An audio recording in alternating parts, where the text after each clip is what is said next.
जय सिया राम दोस्तों। तो सादृश्यता के इम्पोर्टेंट क्वेश्चन है, इस प्रकार के पेपर में बहुत बार पूछे जा चुके हैं। वही क्वेश्चन मैं लेकर आया हूँ। तो देखते हैं पहला क्वेश्चन क्या बोलता है। तो पहला क्वेश्चन है, आपको क्लियर दिख रहा होगा। पहला क्वेश्चन है 14, 231 और 19। मतलब कि इन दोनों को जोड़ेंगे कि गुणा करेंगे, घटाएंगे कि क्या करेंगे कि ये संख्या बीच की आ जानी चाहिए, बड़ी संख्या। ध्यान रखें, जो भी बड़ी संख्या होगी या तो ये बड़ी संख्या बाजू में दिया रहेगा या फिर इधर भी दिया जा सकता है। तो मतलब कि जो तीनों में बड़ी संख्या है, पहले हमें वो देखना है। जो बड़ी संख्या को देखेंगे, उसके बाद जो दो छोटी छोटी संख्या है उनको गुणा करके या फिर जोड़ करके या फिर उनका जोड़ करके फिर गुणा करके किसी संख्या से कि ये बड़ी संख्या आ जाए, ऐसा करना पड़ेगा। तो अभी हम बात करेंगे उसी के बारे में। तो देखते हैं हम इसको कैसे कैसे कर सकते हैं। तो देखो, 14 और 19 को अगर हम जोड़ते हैं तो 9 और 4 13 का 3 बच्चा एक एक एक 2 और एक 3 3। अब देखो 33 है। अब 33 है तो इसमें ऐसा क्या गुणा करे कि 231 आ जाए। जरूरी हाँ, तो पहले हम इसको करके देखते हैं। जरूरी नहीं कि इसको जोड़ने पर ही आएगा, इसको घटाने पर भी कोई संख्या में आ सकता है। तो अभी हम नीचे और सवाल देखेंगे, उसमें आपको पूरी चीज़ क्लियर हो जाएगी। तो देखते 33 आया। 33 गुणित अगर हम तो 3 सत्ता 21, आखिरी में एक आ रहा 3 सत्ता 21, यानी कि 7 के पाड़े में एक आएगा, यूनिट डिजिट आखिरी का। तो 7 या 21 का एक बचा 2, 7 या 21 22 23। तो इसमें से हमारा 231 आ चुका है, आप देख सकते हो। उसी प्रकार नीचे भी वही होना चाहिए जो ऊपर हुआ है। अगर नीचे अलग होता ऊपर अलग होता है तो हमारा सवाल का आंसर आ ही नहीं पाएगा, क्योंकि दोनों में अलग अलग हो जाएगा। तो हम फिर नीचे के जो 4 विकल्प दिए हुए हैं वो हम कैसे करेंगे। तो दूसरी संख्या देखते हैं क्या वैसे ही आ रहा है। तो 15 और 7 को जोड़ते हैं तो 22 होता है। 15 और 7 22। 22 गुणित अगर हम 7 करते हैं तो 7 दूनी 14 का 4 बच्चा एक, 7 दूनी 14 और एक 15, क्या 154 आया। 154 आ चुका है। तो ये बिल्कुल सही संख्या है, दोनों में इसका विभाजित हो जा रहा है 7 का। दोनों को जोड़ने पर 7 का विभाज्य करते हैं तो ये संख्या आ रही है। तो हमें इसमें भी देखना है कि अब ये आ रही है क्या नहीं। तो देखो, पहले देखो, अब मतलब इतना समय तो नहीं रहेगा कि पूरी संख्या को जोड़ कर फिर इसका गुणा कर कर सब कुछ करे। तो पहले यूनिट डिजिट देख लिया करो कि यूनिट डिजिट लास्ट की संख्या का क्या आ रहा है। सबसे पहले 3 और एक 4 को जोड़ेंगे, 3 और 1 को जोड़ेंगे 4 हुआ, 4 गुणित 7 करें 7 चौ 28, यानी कि 8 आ रहा है आखिरी में। तो ये संख्या आ सकती है, तो इसीलिए फिर पूरा जोड़ दो।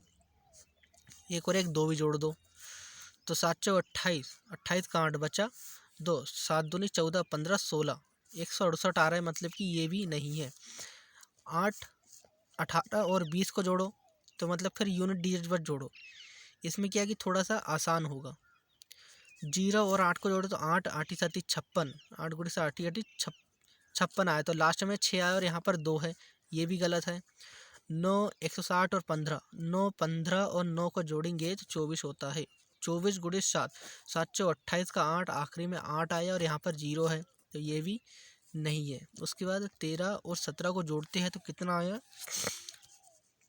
20 30, 30 गुणे 7 कर दो 700 900 7 या 21, 210 इसमें आ चुका है और 210 इसमें भी है।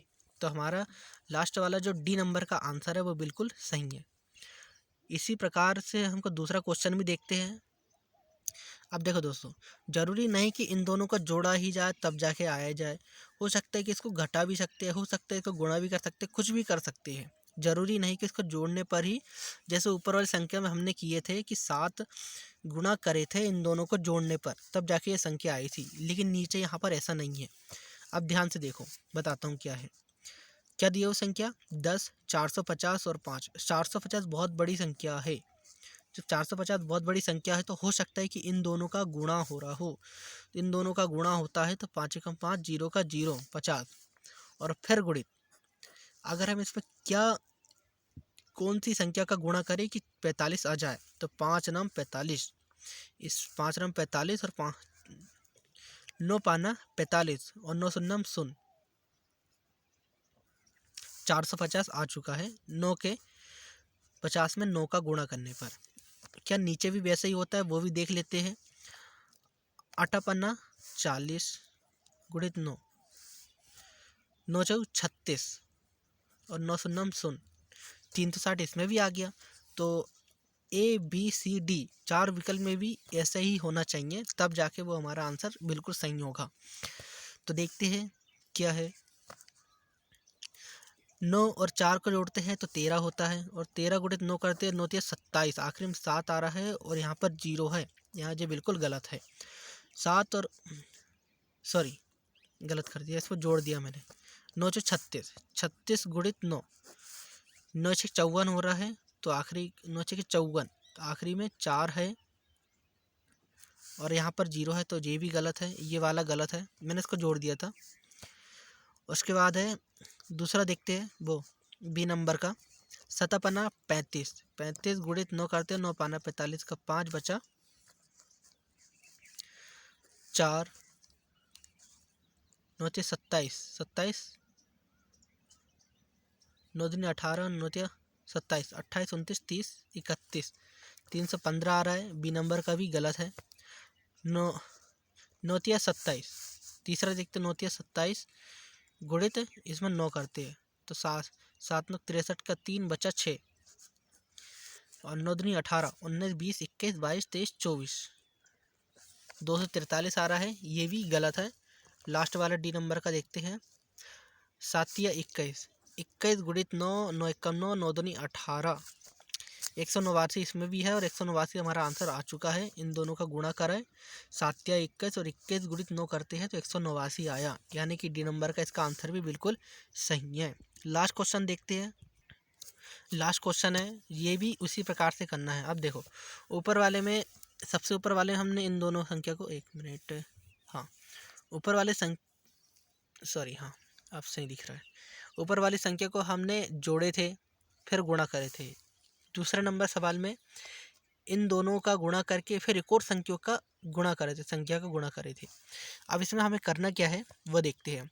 इसमें हमें करना है इसका घटाकर फिर गुणा करना है। देखो कैसे, 40 इसमें से 10 गया 30 बचा, और 30 गुणित 5 करे तो 500 5 या 15, 150 आया, और 65 और 35 गया तो 30 बचा, और 30 गुणित 5 करे तो 5 या 15, 150 दोनों में आया। तो इसी प्रकार से विकल्प में भी वैसा ही होना चाहिए। अगर हम 70 और 30 माइनस करते हैं तो 40 बचता है, गुणित 5 करते हैं तो 5 चौ 20 आता है और 500 से 200 आता है, तो ये भी नहीं है। 40 में से